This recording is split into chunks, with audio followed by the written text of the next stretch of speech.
नमस्कार, स्वागत है आपका आर्य न्यूज में। मैं हूं आपके साथ सुमन पाल। प्रधानमंत्री नरेंद्र मोदी बजट वेबिनार को ही संबोधित किया और इसके साथ ही आपको बता दें कि इस वेबिनार का शीर्ष रक्षा में ही आत्मनिर्भर था। और कार्यक्रम को संबोधित करते हुए पीएम नरेंद्र मोदी ने कहा कि बीते कुछ सालों से भारत अपने रक्षा क्षेत्र में जिस आत्मनिर्भरता पर बल दे रहा है उसका कमिटमेंट जो है आपको इस साल के बजट में भी दिखेगा। उन्होंने कहा कि गुलाबी के कालखंड में ही आजादी के तुरंत बाद भी हमारी डिफेंस की ताकत बहुत है। और पीएम मोदी ने यह भी कहा कि इस साल के बजट में देश के भीतर ही रिसर्च, डिजाइन और डेवलपमेंट के लेकर ही मैन्युफैक्चरिंग के एक तक ही एक वाइब्रेंट इकोसिस्टम विकसित करने का भी ब्लूप्रिंट है। रक्षा बजट में ही लगभग 70% सिर्फ घरेलू इंडस्ट्री के लिए रखा गया है और मैं देश की सेनाओं की भी सराहना करूंगा कि वो भी डिफेंस सेक्टर में ही भारत की आत्मनिर्भरता का महत्व समझते हुए बड़े निर्णय लेते हैं। उन्होंने कहा कि जब हम बाहर से अस्त्र शस्त्र लाते हैं तो उसकी प्रक्रिया इतनी लंबी होती है कि जब वो हमारे सुरक्षा बलों तक पहुंचते हैं तब तक उसमें से कई आउटडेटेड हो चुके होते हैं। और इसका समाधान भी आत्मनिर्भर भारत अभियान और मेक इन इंडिया को लेकर ही है। और इसके साथ ही पीएम मोदी ने कहा कि जैसे साइबर सिक्योरिटी अब सिर्फ डिजिटल वर्ल्ड तक सीमित नहीं रह गई है, ये राष्ट्र की सुरक्षा का विषय बन चुका है।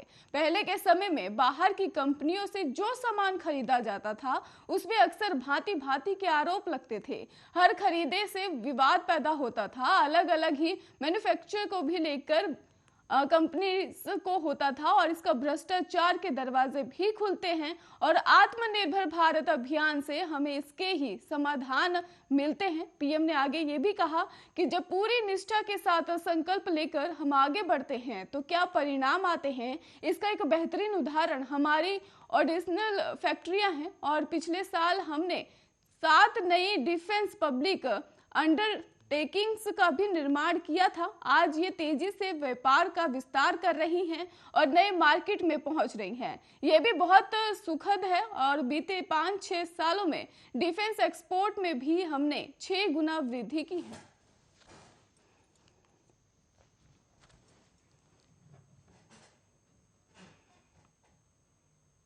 यूक्रेन में रूस के हमलों का आज दूसरा दिन है और रूसी सैनिक अब यूक्रेन की राजधानी कीव सहित कई शहरों में घुस गए हैं। ताजा अपडेट आपको बता दें कि रूस की ही सेना अब सुमी शहर की तरफ भी बढ़ रही है और अब तक जंग में यूक्रेन के 137 लोगों की मौत हो चुकी है। वॉर को लेकर अब यूक्रेन के राष्ट्रपति वोलोडिमीर जेलेंस्की ने भी बड़ा बयान दे दिया है। उन्होंने कहा है कि देर सबेर रूस को ही हमसे बात करनी ही होगी और जितनी जल्दी बात शुरू होगी और नुकसान उतना कम होगा। इसके साथ ही उन्होंने कहा कि दुश्मनों को खत्म करने के लिए जल्द या बाद में रूस यूक्रेन वार्ता शुरू होगी। रूस को हमसे बात करनी ही होगी और रूस को हमें बताना होगा कि दुश्मनी को कैसे खत्म किया जाए, हम इस आक्रमण को कैसे रोका जाए और जितनी जल्दी बातचीत शुरू होगी उतना ही कम नुकसान होगा। बताते चले कि यूक्रेन के सांसदों के एक समूह ने अपने राष्ट्रपति से ही मास्को के बातचीत शुरू करने का आह्वान किया है। 7 सांसदों ने यूक्रेन के राष्ट्रपति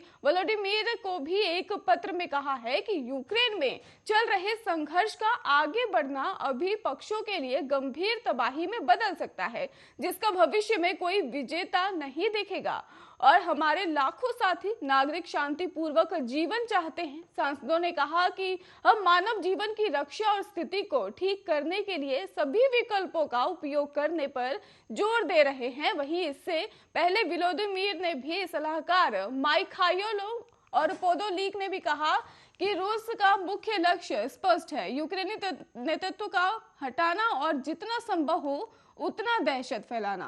उन्होंने कहा कि रूसी देश के हिस्से को ही काटना चाहते हैं। वे बड़े काफिले में आगे बढ़ रहे हैं और हम कीव और खार्किव सहित बड़े शहरों में स्थिति को स्थिर करने की कोशिश कर रहे हैं। बताते चले आपको कि वॉर के बीच यूक्रेन ने रूस के 800 सैनिकों को मार गिराने का दावा किया है। साथ ही यूक्रेन ने रूस के 7 विमान, 6 हेलीकॉप्टर और 130 वक्तबंद गाड़ियों को तबाह करने का भी दावा किया है। दूसरी तरफ रूस का भी यूक्रेन के 83 सैन्य ठिकाने तबाह करने का दावा है। फिलहाल यूक्रेन के कई शहरों में लगातार धमाके हो रहे हैं।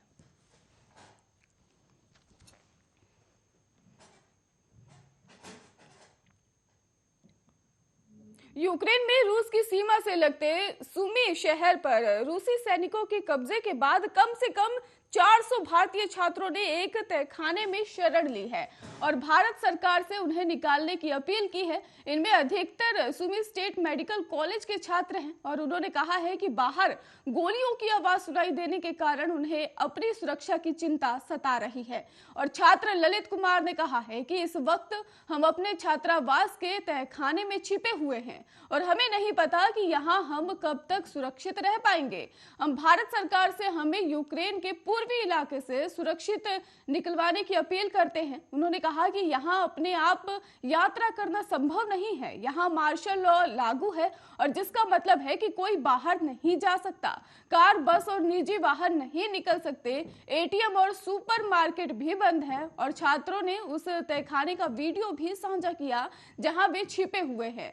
कुमार ने यह भी कहा है कि हमारे पास ज्यादा सामान नहीं है, हम लंबे समय तक यहाँ टिक पाए, भारत सरकार हमारी आखिरी उम्मीद है और हम अपने देश वापस जाना चाहते हैं और अपने लोगों से मिलना चाहते हैं, हमारी मदद कीजिए। गौरतलब है कि रूस और यूक्रेन के बीच आज युद्ध का दूसरा दिन है। मिली जानकारी के अनुसार दूसरे दिन यानी यूक्रेन की राजधानी कीव में 2 जोरदार धमाके की आवाजें सुनाई दी हैं और अमेरिकी सीनेटर रूबियो का कहना है कि पिछले 40 मिनट में राजधानी कीव में कम से कम 3 दर्जन मिसाइलें दागी गई हैं।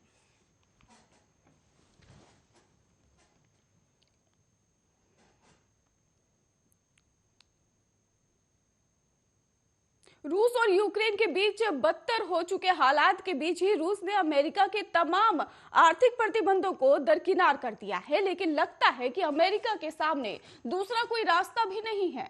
आपको बता दें कि दोनों देशों के बीच चल रहे विवाद के बीच ही एक बार फिर से बाइडेन मीडिया के सामने आए हैं। उन्होंने रूस के 4 बड़े बैंकों पर प्रतिबंध के साथ कई दूसरे आर्थिक प्रतिबंध का भी ऐलान किया है। इसके साथ ही अमेरिका में भी रूस के दूसरे नंबर के राजनयिक को भी देश छोड़ने का आदेश दे दिया गया है।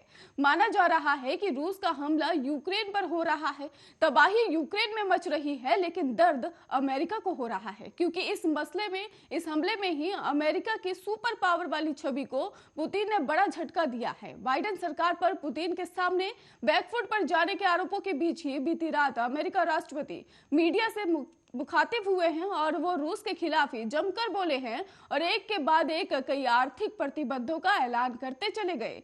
इस हमले से ही अमेरिका पूरी तरह गुस्से में है। अमेरिकी राष्ट्रपति बाइडेन ने चेतावनी देते हुए साफ तौर पर कह दिया है कि पुतिन ने युद्ध के रास्ते को चुना है, अब उनके कदमों की कीमत रूस के लोग चुकाएंगे। बाइडेन ने इस वादे को दोहराया कि नाटो देशों के हर इंच की जमीन की रक्षा की जाएगी, लेकिन नाटो में शामिल होने के चक्कर में तबाही झेल रहे यूक्रेन में अमेरिका अपनी सेना तैनात नहीं करेगा। हालांकि आज फिर दुनिया की निगाहें जो बाइडेन पर होंगी, क्योंकि उनके मुताबिक रूस यूक्रेन युद्ध के हालात पर आज नाटो देशों के साथ अमेरिका की बड़ी बैठक है और रूस और यूक्रेन युद्ध के हालात पर आज नाटो देशों के साथ अमेरिका की बड़ी बैठक होने जा रही है।